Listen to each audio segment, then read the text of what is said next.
Сегодня в средней школе поселка Зеленец Сыктывдинского района прошло торжественное открытие передвижной выставки, которая рассказывает о Второй мировой войне и Нюрнбергском процессе. Единороссы региона приурочили экспозицию ко Дню памяти и скорби. Любовь Лапина подробнее.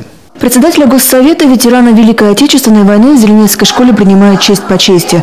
Торжественное приветствие звучит из уст местных кадетов.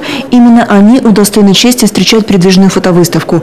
Черно-белые кадры демонстрируют не только зверство фашистов во время Второй мировой, но и первый международный суд над военными преступниками. В прошлом и ефрейтор, а ныне ветеран Василий Стрекалов вспоминает то время. Из деревни, вот нашей деревни, значит, так вот, 22 дома, тут, о которых я говорю, 30 человек ушло на фронт.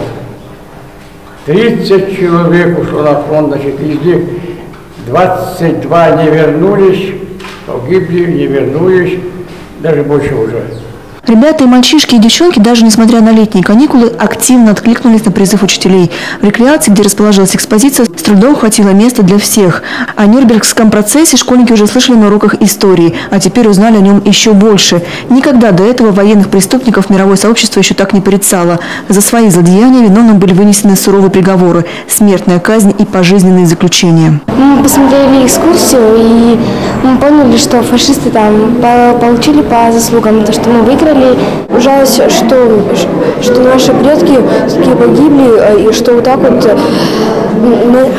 фашисты обращались с нами. Если вот Россия и хочет кто-нибудь победить, то тогда ее не победят.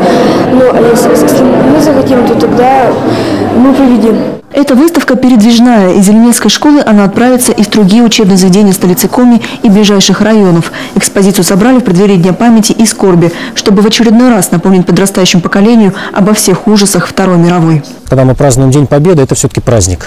И не очень хорошо в праздник вспоминать о таких трагических, ужасных событиях. А сегодня мы говорим именно о том, какие последствия за собой ведет война, что она приносит в наши дома, что она приносит людям. А еще сегодня на встрече со спикером Коми и ветераном кадеты говорили о доблести и мужестве. Они, как их деды и прадеды, также готовы стоять за свою страну. Любовь Лапина, Олег Жуковский, телеканал Йорган, Сыктывдинский район.